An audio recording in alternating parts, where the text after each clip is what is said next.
exponer el séptimo apartado del libro de Hernández Sampier. Bien, en nuestro capítulo 8 hablamos de la selección de la muestra en la ruta cuantitativa. Ahora tengo una pregunta para ustedes. En toda investigación, ¿siempre tenemos una muestra? ¿Qué opinan, chicos? ¿Qué opinan?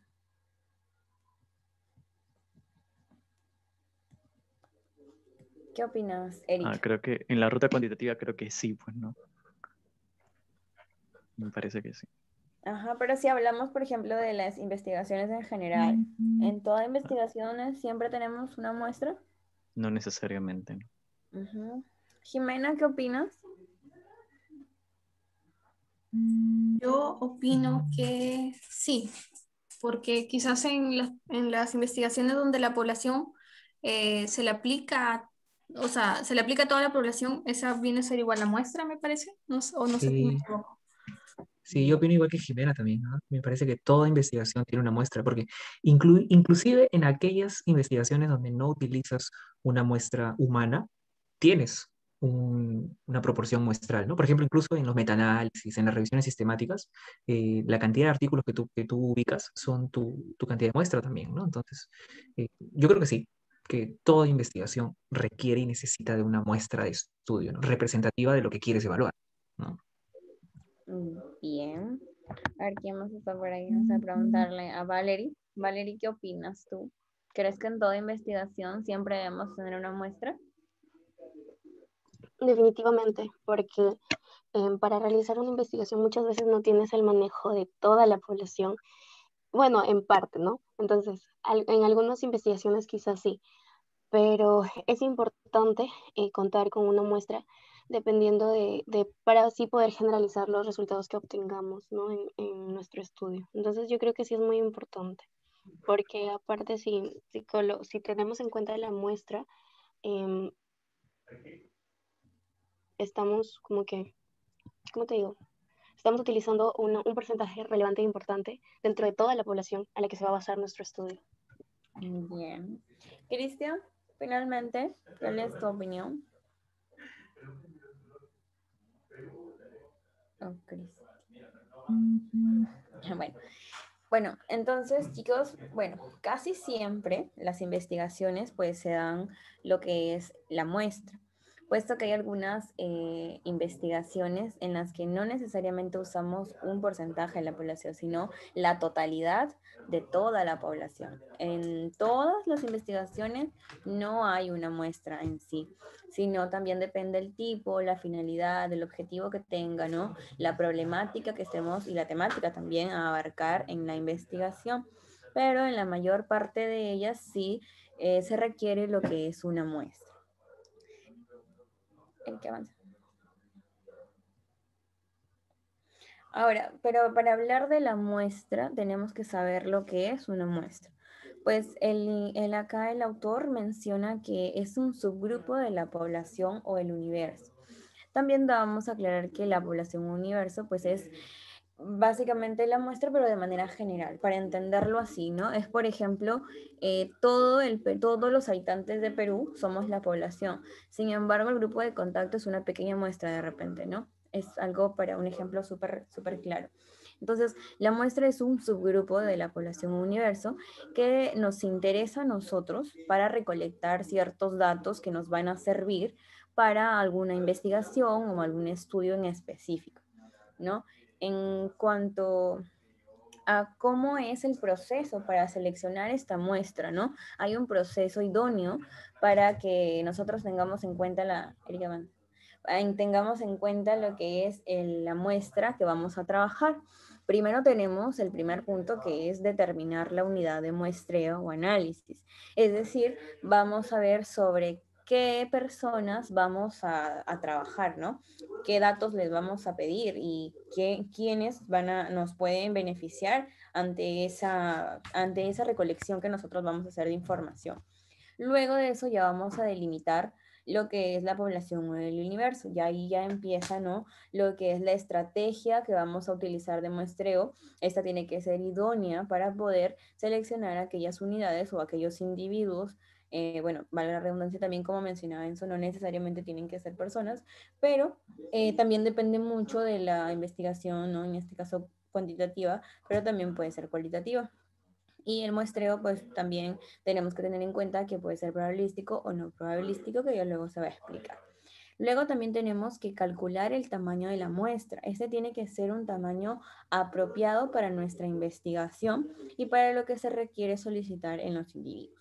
Y finalmente, pues que vamos a seleccionar las unidades de muestreo o de análisis.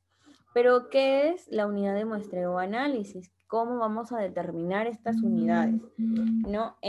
Lo primero que tenemos que hacer, Eric, siguiente. Lo primero que tenemos que hacer es determinar la unidad de muestreo. ¿Pero qué es la unidad de muestreo? Pues es el caso que vamos a seleccionar a una población y un subconjunto que integre la muestra. A diferencia de la unidad de análisis, perdón, ahí es análisis, no muestreo.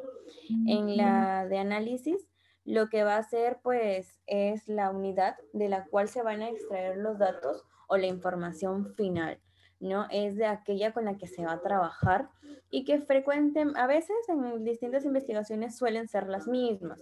Sin embargo, en algunas otras investigaciones, los encargados prefieren que sean personas diferentes, ¿no? Hay veces, por ejemplo, nosotros en las investigaciones que estamos haciendo, vamos a trabajar con las mismas personas. Sin embargo, en otras investigaciones, pues no. Hay personas que consideran que eso puede influir quizá en los resultados que se pueden obtener de la investigación que están haciendo. Ahora, para determinar, una vez que ya tenemos lo que es la unidad de muestreo, vamos a centrarlo en qué o quiénes se van a recolectar los datos. Y esto va a depender mucho de los acontecimientos anteriores, es decir, del planteamiento del problema, de los alcances de la investigación, de las hipótesis que pueden existir o no en la investigación, depende del tipo, y también en el diseño escogido para la investigación.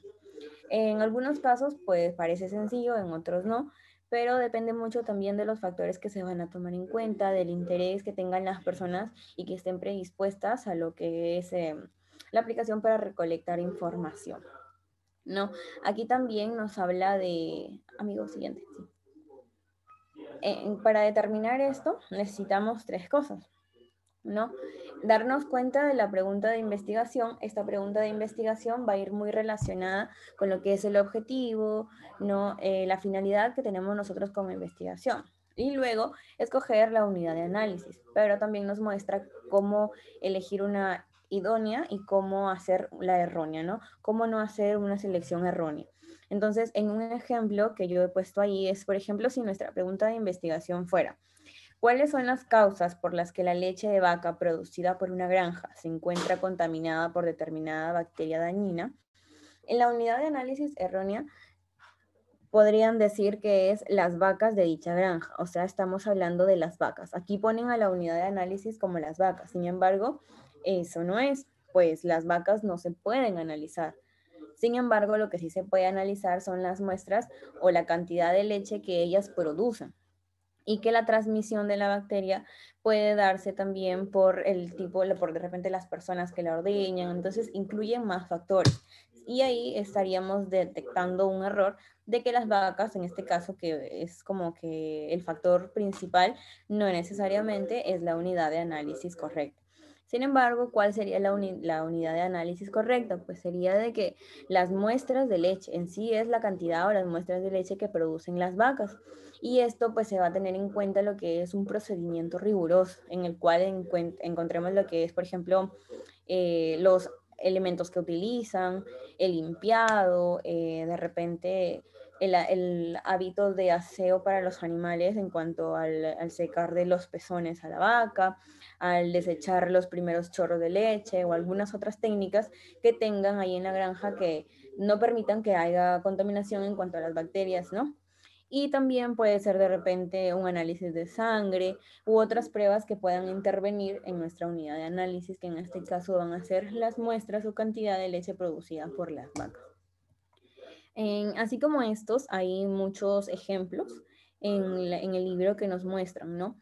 Sin embargo, aquí también hace hincapié a que muchas veces se confunde, pues parece similar, pero sí se diferencian en algo. En la unidad de muestreo es como que el tipo de caso que nosotros vamos a elegir para estudiar. Sin embargo, en la unidad de análisis, como les decía, es la que va a constituir precisamente los datos o los procedimientos estadísticos para esta. Es como que una sale de la otra. Primero nosotros vemos la unidad de muestreo, que es el caso, la problemática, y luego la unidad de análisis, que es aquel factor principal que que va a constituir nuestro muestreo anterior y los datos o la estrategia que vamos a utilizar para recopilar la información. Entonces, aquí también menciona acerca de los tipos de muestreo que se puedan utilizar y hay que delimitar mucho la población o el universo. Eric, ¿puedes avanzar? Cuando hablamos de delimitar la población o universo, primero tenemos que tener en cuenta qué es la población. Pues la población o universo es el conjunto de todos los casos que concuerdan con una serie de especificaciones. ¿A qué me refiero con esto? Pues que es como el todo del campo o del área en el que nosotros estamos abarcando para recopilar información, para aplicar instrumentos, para abordar cualquier problemática en el contexto que sea. Entonces hay que establecer características puntuales aquí en individuos, o depende de la muestra que tengamos el objetivo principal. Entonces tenemos que ver características en la población como el contenido, el tiempo y el lugar. Estas tres características nosotros tenemos que tenerlas en cuenta, pues de aquí depende mucho que se eviten errores al seleccionar la muestra. ¿Qué tipo de errores podemos encontrar al elegir una muestra? Eric.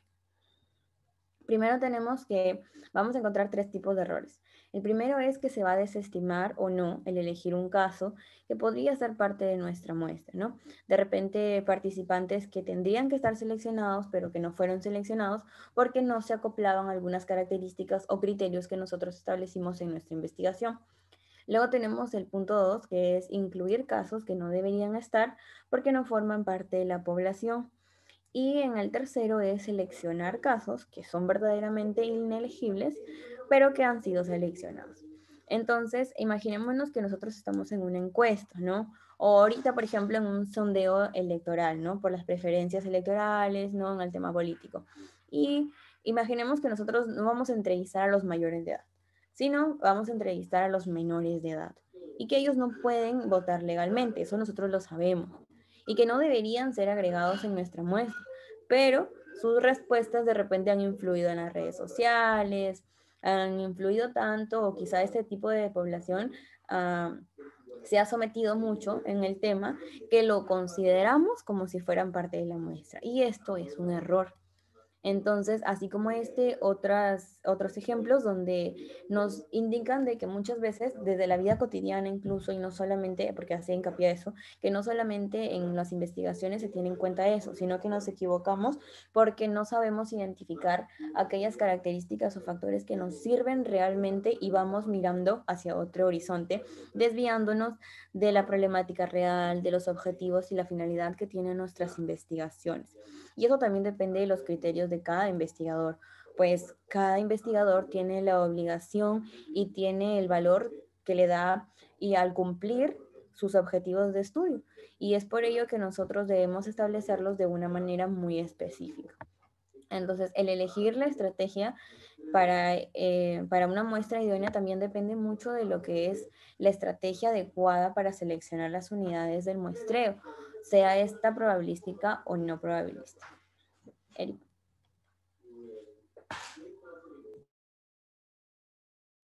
Bien, en este caso tenemos los tipos de muestreo. El libro básicamente se centró en el muestreo probabilístico y el no probabilístico básicamente lo mencionó y dice el autor que es un tema que lo tocamos a fondo en otro capítulo.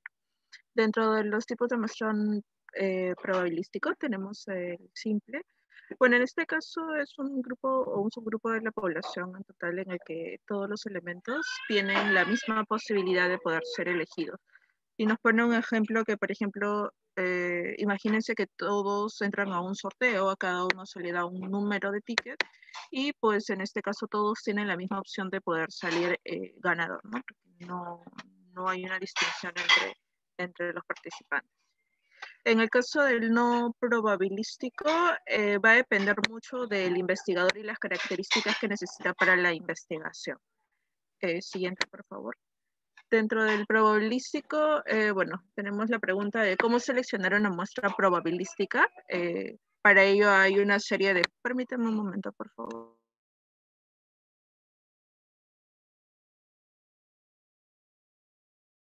Bien, dentro de la pregunta de cómo seleccionar una muestra probabilística, hay lo que vendría a ser dos pasos a poder seguir. La primera es poder calcular el tamaño de la muestra que sea representativa de la población. Y el segundo paso es seleccionar de esta población los casos o las unidades, en este caso seleccionar de la población las unidades o casos que van a conformar finalmente la muestra. Por favor, siguiente. Bueno, para calcular el tamaño de la muestra para que sea representativo de la población, lo que corresponde al primer paso, primero nos tenemos que hacer la pregunta de cuál es el número de unidades o casos que necesito para conformar una muestra que me asegure un determinado error máximo aceptable y un nivel de confianza. Esto va a conformar, o esta pregunta se va a dividir en tres elementos, lo que es el error, el porcentaje estimado de la muestra y la confianza. En el caso del error que también había mencionado Geraldine, es el porcentaje del riesgo que debemos de tomar, o en este caso el error potencial que puedes tolerar para evitar que la muestra finalmente no sea representativa de la población. Por lo general hay dos niveles de error, que es el 5 y el 1%, o conocido como el 0.05, que son errores que por lo generalmente manejamos dentro de la investigación estadística, o el 0,01 en términos de proporción. Y en el caso de la confianza, manejamos los intervalos del 95% de confianza, 99% de confianza. En el caso del porcentaje estimado de la muestra, es la probabilidad de ocurrencia del mismo fenómeno, en este caso de la representatividad de la muestra o la no representatividad. Finalmente, el tercer elemento que vendría a ser la confianza es el porcentaje o proporción de que tu muestra sea representativa de la población que se definió. En este caso, como habíamos mencionado, en el caso de la confianza manejamos también dos niveles, que es el 95% y el 99%. Y esto, bueno, va a depender básicamente de tu población. Más adelante vamos a ver, en el caso de que tengamos el riesgo de tener en el caso de que, por ejemplo, trabajamos con una población donde probablemente sepamos que no vamos a tener casos perdidos, por ejemplo, vamos a trabajar con una muestra o una población de personas alcohólicas o drogaditas que probablemente en el transcurso de la aplicación de los instrumentos se pueda retirar, o en el transcurso de la selección básicamente se pueda retirar. En este caso, aumentamos el porcentaje del error estimado. Por favor, siguiente. Bueno, dentro de los otros tipos tenemos el muestreo sistemático. Les he colocado una fórmula, por lo general es la forma en la cual se estaría seleccionando a la muestra de la población en general, donde tenemos, permítame, donde K es un intervalo de selección sistemática, que es lo que queremos calcular, y se va a obtener esto dividiendo el tamaño de la población y el tamaño de nuestra muestra. En realidad el libro nos presentó un programa el cual podemos utilizar para llegar a ello. Sin embargo, hay una serie de distintos o múltiples programas de forma online o para descargar por el escritorio que tal vez también nos puedan ayudar para poder realizarlo. Incluso si es que manejas un poco tal vez no sé el tema, no hay necesidad como que de algún programa especial, básicamente con tu calculadora, pero eso en realidad va a depender mucho del investigador. Tenemos el muestreo estratificado y aquí es donde la población se va a dividir en segmentos. y se va a seleccionar una muestra por cada segmento de manera ya sea proporcional o no proporcional.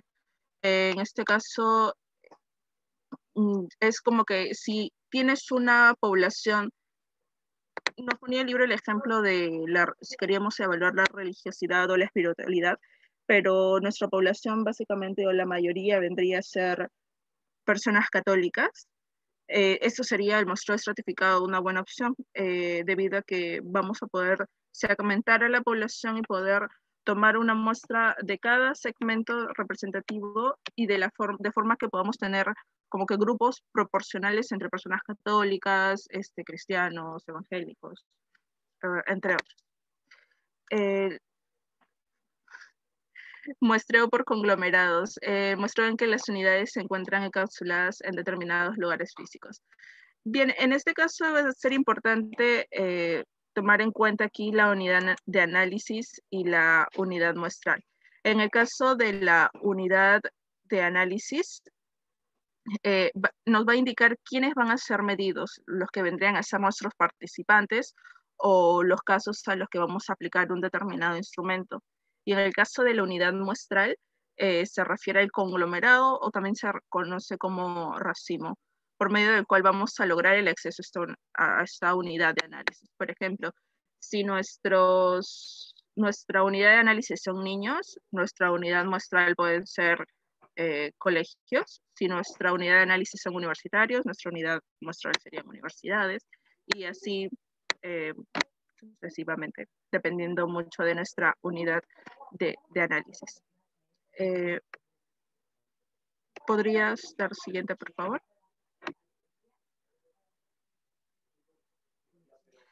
Bien. El tamaño óptimo de la muestra. Aquí, bien, vamos a ver cuánto sería lo óptimo. ¿Cuál sería nuestra muestra óptima dependiendo del universo o de la población total?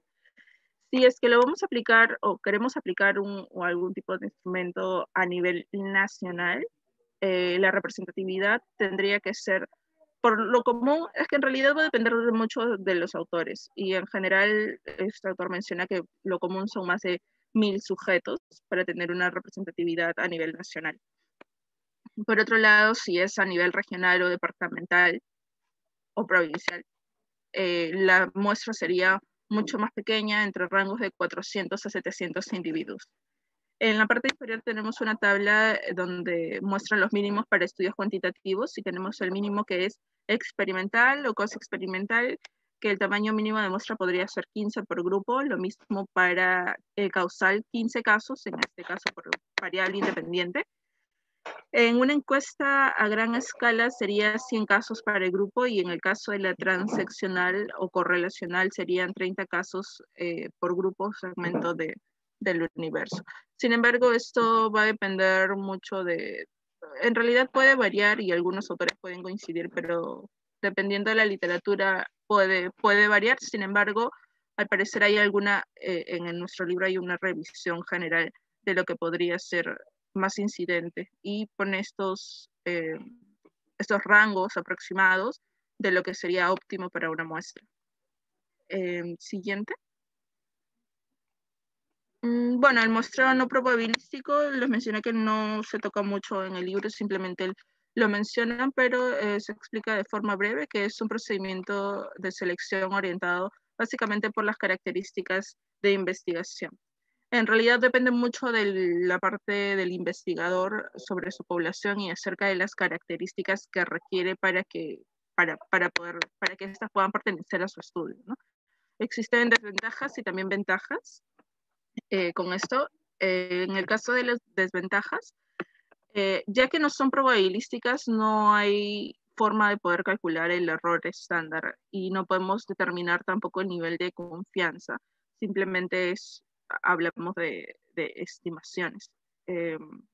Y de igual forma, los datos que obtengamos no van a poder ser generalizados de forma determinante. Es decir, no porque si usaste no probabilístico y salió algo tal vez significativo para ti, quiere decir que se va a aplicar así de forma rigurosa para todo el grupo en general, ¿no? No se realiza de esa forma. No necesariamente los datos se van a generalizar a las demás población.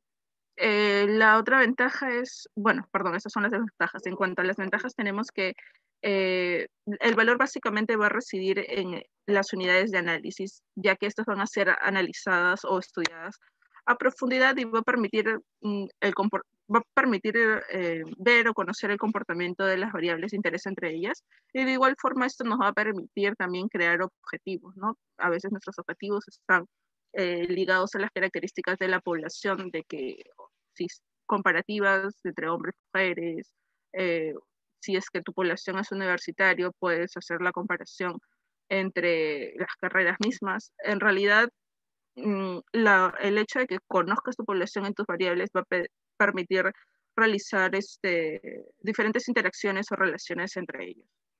Siguiente.